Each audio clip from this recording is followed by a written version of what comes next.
Terima kasih Tuhan beri kita kesehatan, kekuatan, dan kesempatan untuk dapat beribadah lagi kepada Tuhan pada pagi hari ini.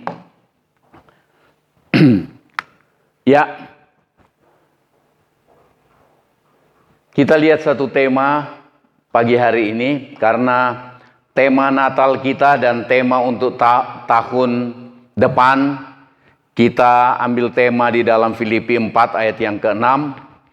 Jangan khawatir tentang apapun juga. Nah, pagi hari ini saya angkat satu tema mengenai khawatir. Khawatir itu sama dengan cemas. Gelisah. Jadi takut akan sesuatu yang kemungkinan bisa terjadi. Belum tentu terjadi, tetapi takut, cemas, gelisah mengenai sesuatu yang kemungkinan akan terjadi atau bisa terjadi. Itu khawatir. Jadi khawatir itu cemas, gelisah, melihat, mendengar, menghadapi satu keadaan.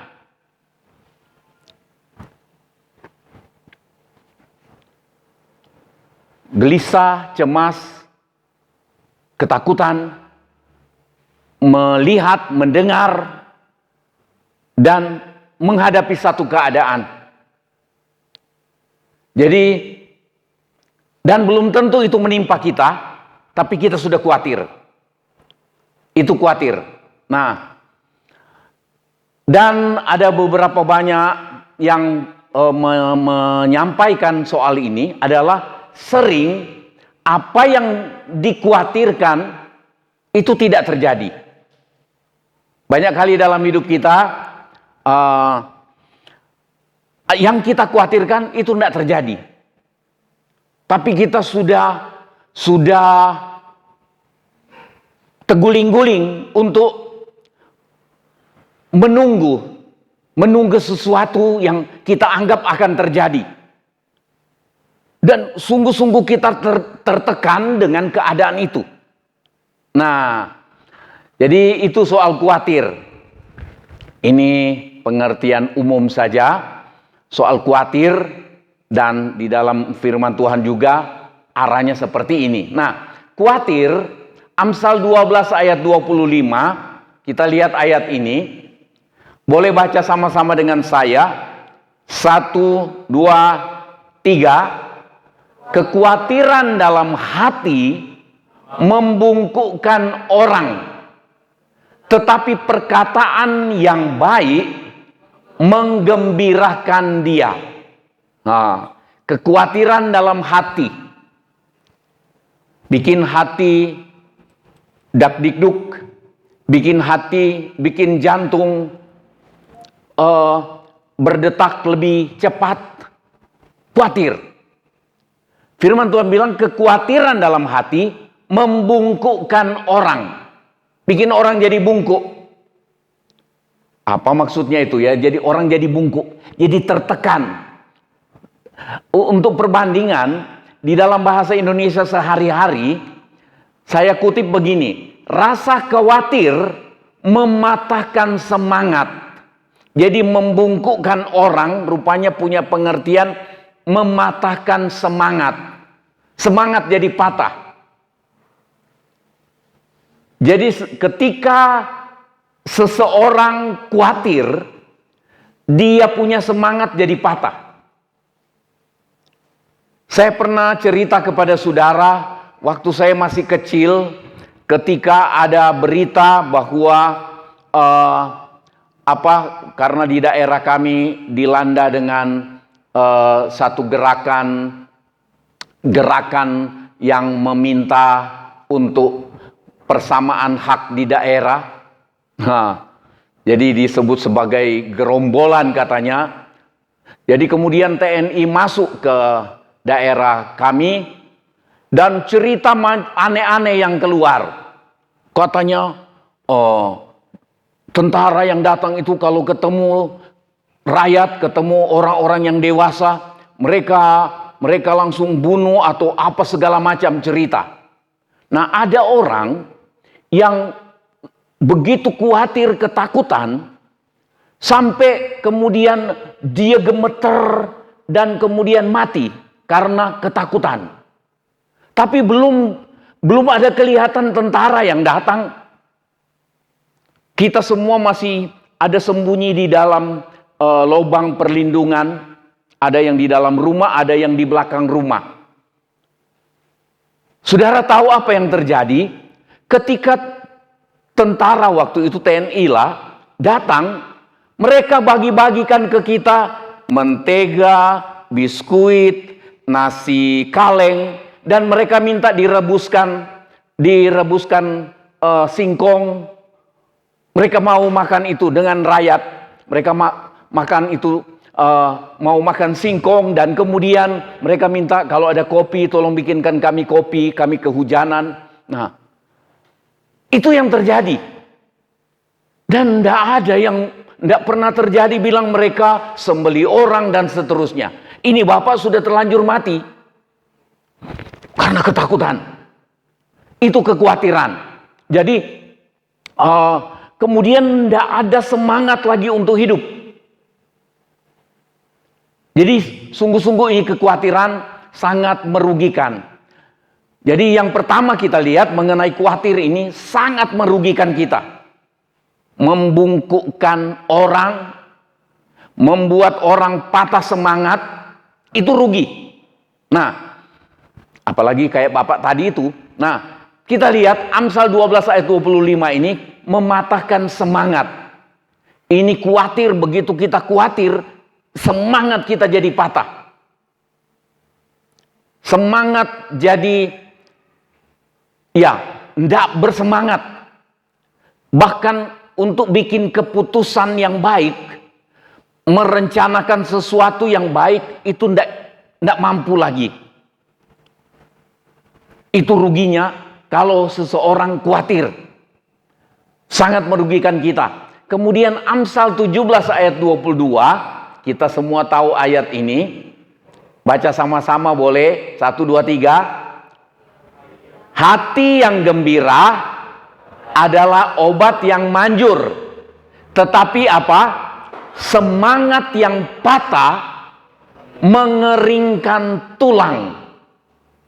Saudara tahu kalau orang tulangnya jadi kering, itu tinggal, orang bilang tinggal kulit membungkus tulang. Orang itu sudah tidak berdaya. Semangat yang patah mengeringkan tulang. Jadi dari khawatir, semangat jadi patah, kemudian dibilang mengeringkan tulang. Ini cuma istilah. Tetapi makin kita tidak berdaya. Makin seseorang khawatir dengan sesuatu, ada tumbuh benjolan, kita mulai khawatir. Jangan-jangan ini kanker ganas. Jangan-jangan ini. Kita mulai tafsirkan, jangan-jangan, itu kekhawatiran. Dan ada satu ayat yang saya ingat, saya tidak ingat tempatnya, tetapi ayat itu katakan, apa yang engkau khawatirkan, itu terjadi kepadamu. Mestinya tidak terjadi kalau kita tidak khawatir. Akhirnya kita jadi kehilangan semangat. Nah, semangat yang patah mengeringkan tulang. Jadi kita lihat, saya ada susun begini. Dari khawatir, semangatnya jadi patah, kemudian keringkan tulang. Keringkan tulang, saya ada baca penjelasan mengenai keringkan tulang ini adalah kemampuan kita itu hendak keluar. Kita tadinya punya kemampuan berpikir yang bagus, kemampuan untuk berbuat yang bagus, itu lumpuh semua karena kita kehilangan semangat. Orang yang kehilangan semangat dalam pelayanan, kehilangan semangat beribadah, kehilangan semangat bekerja, kehilangan semangat dalam rumah tangga, kehilangan semangat dalam apa saja, orang itu jadi masa bodoh. Itu sama dengan tulang jadi kering, bukan tulang kering. Tulang kering itu ada di kaki, tapi tulang jadi kering. Jadi tidak berdaya, potensi atau kemampuan yang ada pada orang itu tidak berfungsi, tidak jadi, tidak muncul. Sayang. Dan ada hal-hal yang mestinya mendatangkan berkat, tidak jadi. Karena dia sudah jadi patah semangat. Itu kekhawatiran sangat merugikan. Dari khawatir, semangat patah, kemudian keringkan tulang, bikin potensi kita tidak keluar. Kemampuan yang ada di kita, yang Tuhan beri, mestinya bisa menghasilkan sesuatu, gagal untuk menghasilkan.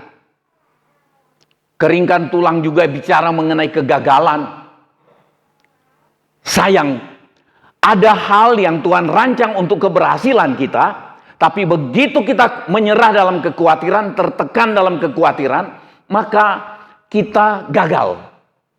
Tulang jadi kering. Nah, itu sebabnya kita ingatkan Tuhan Yesus sudah pesan, jangan khawatir. Karena merugikan. Kita lihat itu sebentar. Tetapi ini satu ayat lagi dalam Amsal 18 ayat yang ke-14. Orang yang bersemangat, apa katanya? Dapat menanggung penderitaannya. Bersemangat, tidak khawatir, tidak patah semangat. Orang yang bersemangat, orang yang tidak patah semangat, karena tidak khawatir, dia dapat menanggung penderitaannya. Saudara, dalam hidup ini, kita banyak kali tidak duga. Ada penderitaan-penderitaan yang seringkali seizin Tuhan untuk terjadi atas hidup kita. Atau ada penderitaan-penderitaan di tengah masyarakat kita alami. Macam-macam hal. Tetapi firman Tuhan bilang, orang yang bersemangat dapat menanggung, dapat menanggulangi, dapat menangani, dapat mengatasi penderitaannya. Ini bukankah ini janji yang luar biasa dari Tuhan? Orang yang bersemangat, karena dia tidak khawatir, dia tetap bersemangat. Katanya, orang yang bersemangat dapat menanggung penderitaannya. Tetapi siapa akan memulihkan semangat yang patah? Dia bilang, siapa yang bisa memulihkan semangat yang patah? Repotnya begini, saudara. Seringkali kita diingatkan orang. Baik kita ingat firman, ataupun orang ingatkan kita. Gak usah khawatir. Seringkali kita bilang begini. Iya, kamu enak ngomong karena kamu lagi enak. Ini gua yang alami. Kita anggap kita ini pantas khawatir. Itu yang bikin kita kacau. Saya pantas khawatir. Tuhan bilang jangan khawatir. Tapi begitu ada orang memberi dorongan ke kita, gak usah khawatirlah. Kita hadapi ini. Semangat. Semangat. Dia cuma lihat mata kita.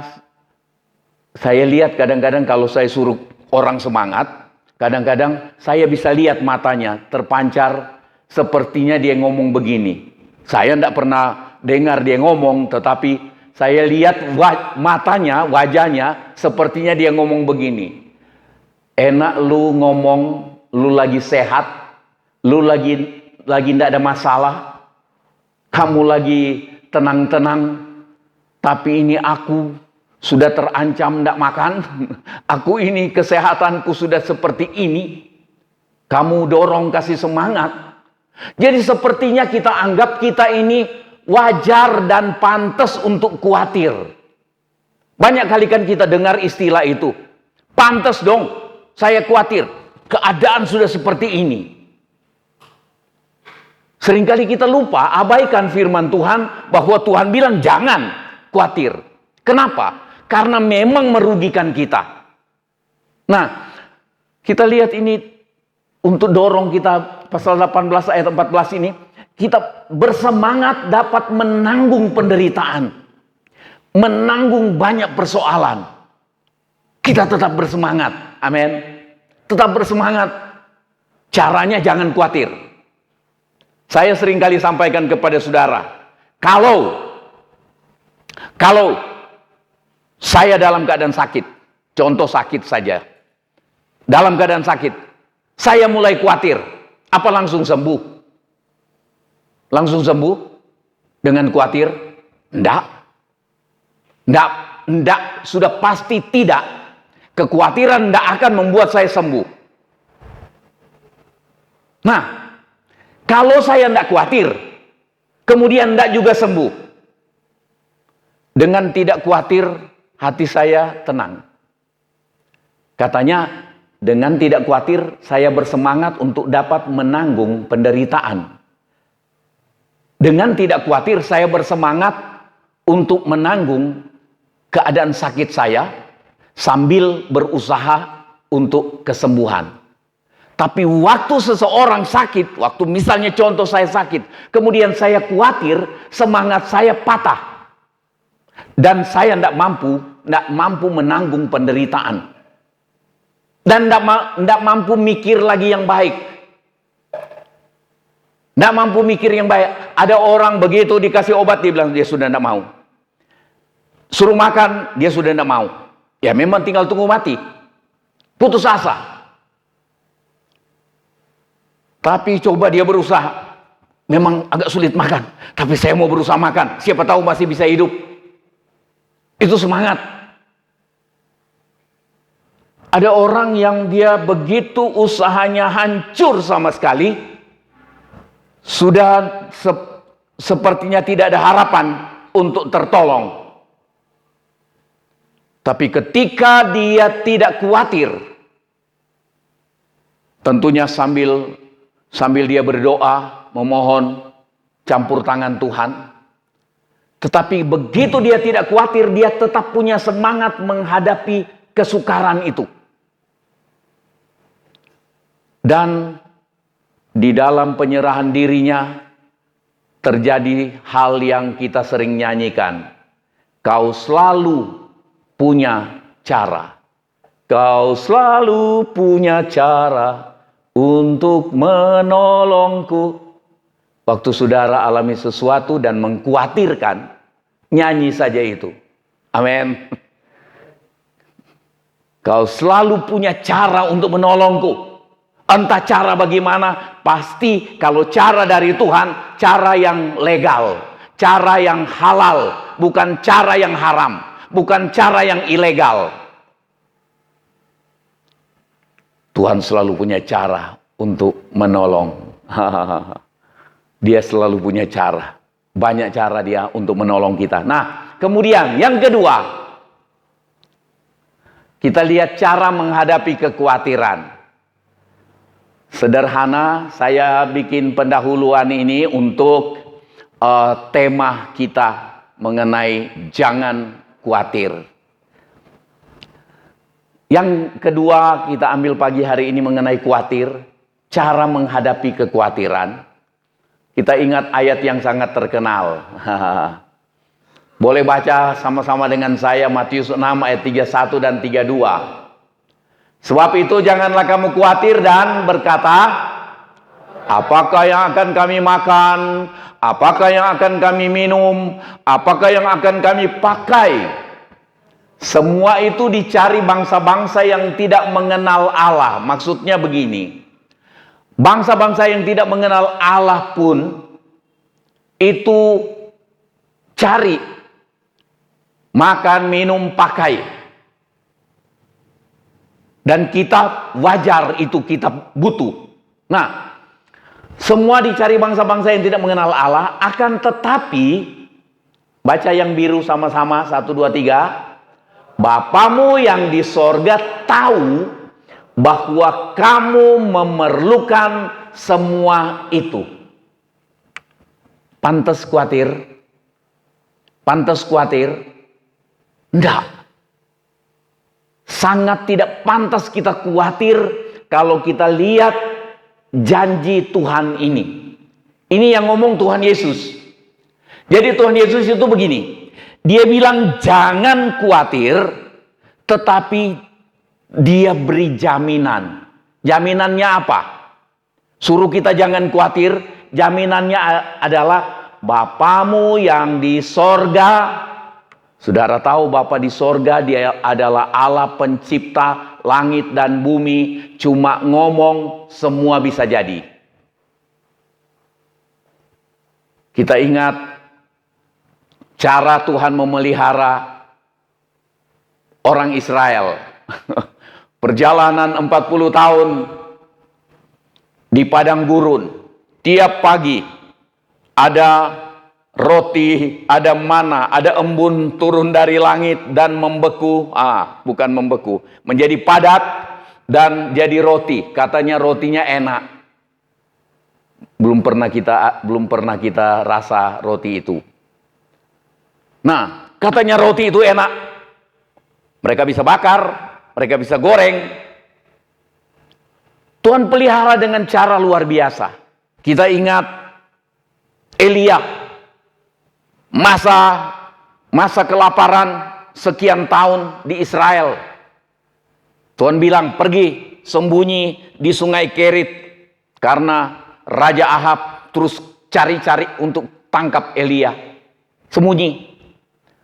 Tuhan bilang aku sudah perintahkan burung gagak untuk bawa roti dan kamu minum dari air sungai Kerit yang tinggal sedikit itu mungkin. Cara Tuhan pelihara, nggak tahu burung gagak ambil roti dan daging dari mana. Mungkin dari istana Ahab. Jadi Tuhan kurangi itu jatahnya Ahab. Mungkin Ahab cari-cari. Kenapa ini roti berkurang? Kenapa ini daging berkurang? Gagak sudah bawa ke Elia. Tuhan tidak pelihara kita nyolong ke tempat lain kayak tuyul aja. Tapi Tuhan punya cara yang tentunya tidak ilegal. Cara yang legal, cara yang benar. Nah, Tuhan pelihara Elia, begitu air sungai Kerit kering, Tuhan bilang, pergi ke Sarfat. Aku sudah perintahkan seorang janda untuk pelihara engkau. Mungkin bisa jadi Elia pikir janda kaya. Tapi masa itu memang masa kelaparan. Begitu di sana Elia ketemu janda. Dia bilang saya kumpulkan 1-2 potong kayu bakar untuk bakar roti. Kalau mau bikin roti dari segenggam tepung dan sedikit minyak. Habis kami makan kami mati. Tuhan pelihara di tengah keadaan yang tidak mungkin. Saudara, saya percaya sampai hari ini pun Tuhan mampu pelihara kita dengan cara yang tidak mungkin. Kalau itu harus dilakukan. Tapi kalau kita masih ada uang untuk beli beras, jangan tunggu Tuhan saya tidak keluarkan uang saya. Saya mau tunggu Tuhan kirim. Tuhan gerakkan siapa untuk kirim makanan ke saya. Tuhan bilang, itu keluarin dulu itu tabunganmu, beli beras. Kok harap dikirimin orang? Itu sebabnya, maaf saudara, berkali-kali saya bilang, kalaupun kami sudah tidak ada beras, jangan berharap saya telepon saudara. Betul, sungguhan, bukan gengsi, tapi saya ingin buktikan Tuhan itu hidup. Dan ternyata sampai hari ini tidak mati-mati kan, begitu. Nah, Elia Tuhan pelihara dengan cara yang luar biasa. Itu sebabnya ada alasan untuk tidak khawatir. Tuhan bilang jangan khawatir, Tuhan jamin begini, yang pelihara engkau adalah Bapa di sorga. Amin. Kalau Bapa di dunia Orang tua di dunia jamin, Bapak Licuan jamin. Nak, sekolah saja, Niko sekolah saja, Papa jamin. Tidak akan terlambat uang sekolah, tidak akan terlambat kasih uang jajan dan uang makan. Tidak mampu menjamin 100% itu bisa dilaksanakan. Karena kita tidak tahu apa yang terjadi besok. Tapi kalau Bapa di sorga yang berjanji untuk pelihara kita, sampai dibilang tidak usah khawatir, itu berlaku. Itu tidak mungkin tidak dapat terjadi. Tuhan tidak mungkin gagal. Dia tak pernah gagal. Amin. Karena dia Allah. Bapa di sorga yang janji pelihara kita. Itu jaminan buat kita untuk jangan khawatir. Jadi Tuhan Yesus bukan asal ngomong jangan khawatir, kemudian kita tidak tahu jaminannya apa. Jangan khawatir, Bapa di sorga tahu kamu perlu. Itu. Baca yang merah. 1, 2, 3. Percaya bahwa Bapa di sorga yang memelihara kita. Jadi Tuhan bilang jangan khawatir. Cara menghadapi kekhawatiran untuk tidak khawatir, untuk jangan khawatir adalah percaya bahwa Bapa di sorga memelihara kita. Amin. Kita mesti percaya.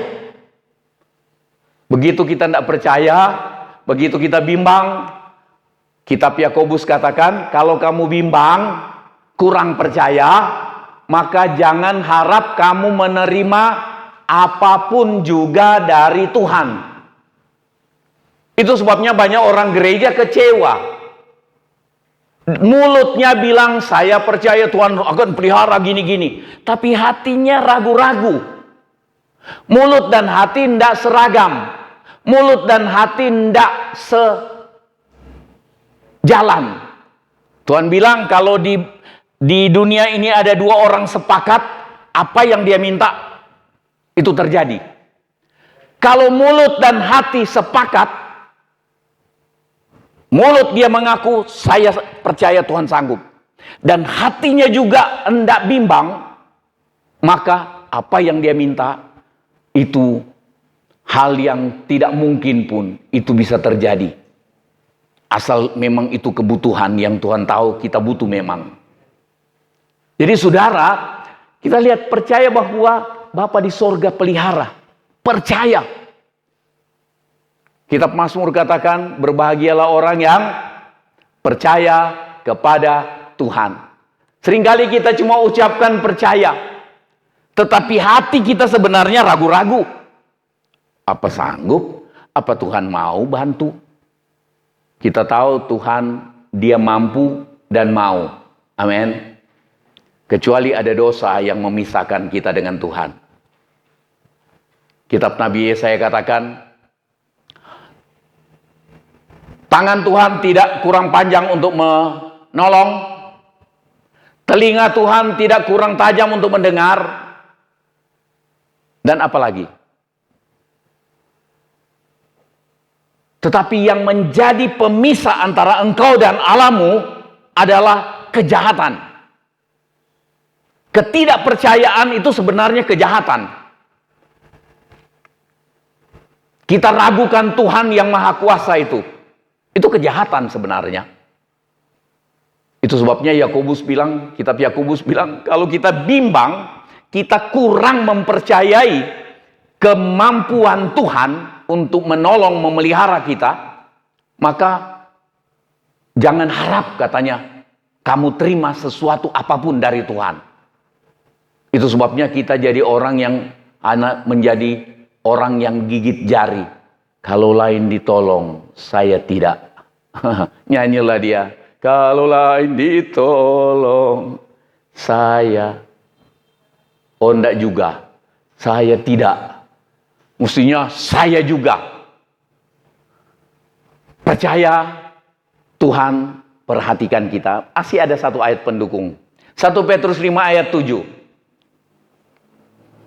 Serahkanlah segala kekhawatiranmu kepada Tuhan. Ini menurun sedikit. Tadi Tuhan bilang, jangan khawatir. Tuhan rupanya tahu kita ini nyerah juga. Ada khawatir juga. Tuhan ngerti. Hebat ya. Panjang sabarnya Tuhan ini. Sudah bilang, jangan khawatir. Karena merugikan engkau, bukan merugikan Tuhan. Kita khawatir. Pantaslah saya khawatir.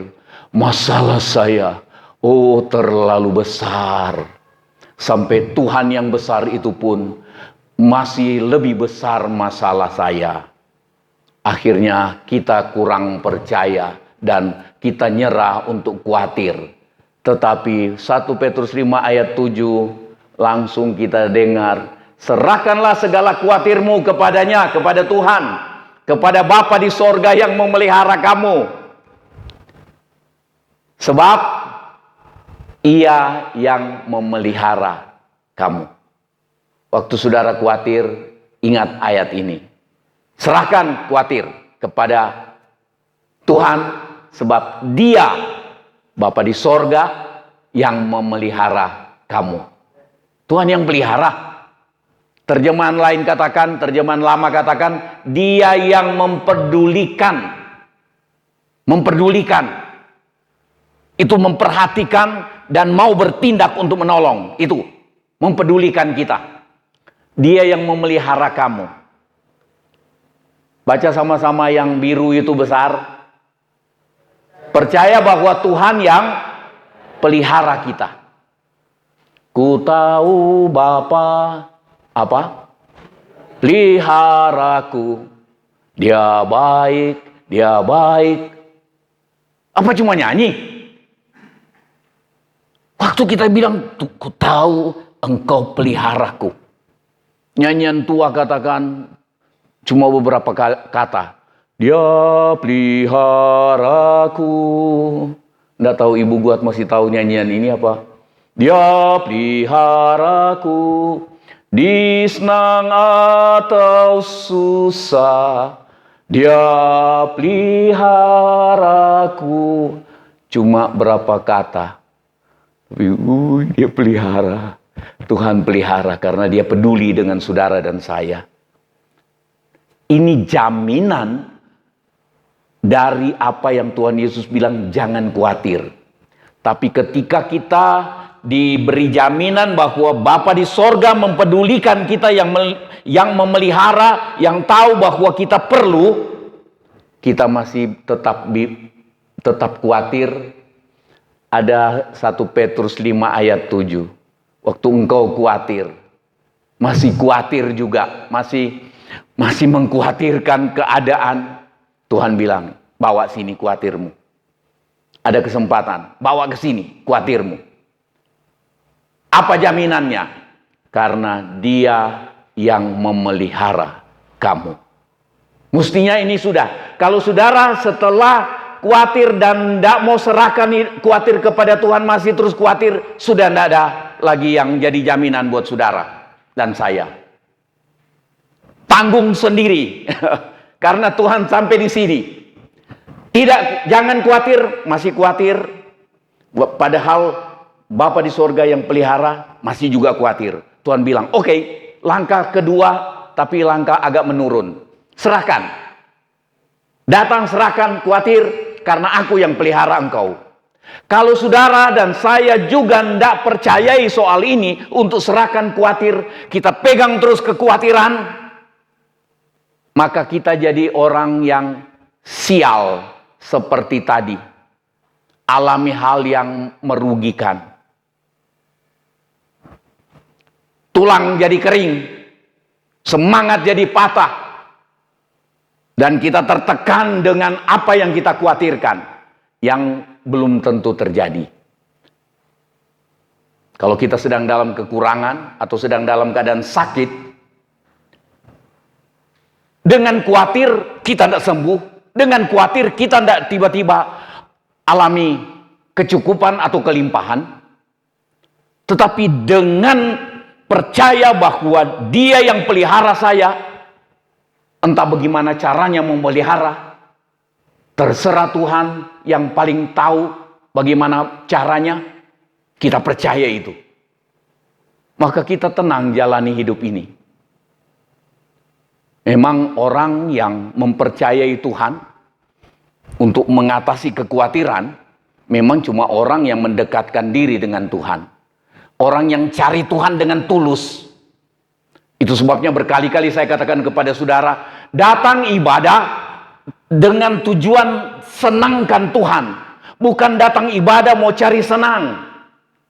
Tapi kalau kita datang ibadah, cari Tuhan dengan tujuan supaya saya menyenangkan Tuhan, maka Tuhan yang paling tahu cara terbaik untuk menyenangkan saudara dan saya. Khawatir, merugikan, itu berakibat buruk buat kita. Sayang kalau itu kita biarkan terjadi atas hidup kita. Kemudian dari merugikan, berakibat buruk buat kita, kita harus lihat kepada percayai janji Tuhan untuk pelihara kita. Kalau itu mendatangkan kerugian akibat yang buruk, maka kita harus melangkah untuk percayai janji Tuhan yang memelihara kita. Kemudian turun, kita lihat Tuhan ingatkan untuk jangan khawatir. Ini perintah sebenarnya. Jangan. Kenapa jangan khawatir? Karena memang merugikan. Tuhan ingin kita tidak rugi. Amin. Tuhan ingin saudara dan saya untung. Tuhan ingin saudara dan saya alami hidup ini dengan sukacita, dengan pengharapan. Walaupun sukacita itu bukan berarti kita lompat-lompat terus. Tetapi sukacita dari Tuhan itu kekuatan kita menghadapi keadaan apapun. Tuhan ingin ingatkan untuk jangan khawatir. Tapi kalau masih khawatir, Tuhan beri kesempatan untuk serahkan khawatir kepada Tuhan. Puji Tuhan, Tuhan memberkati.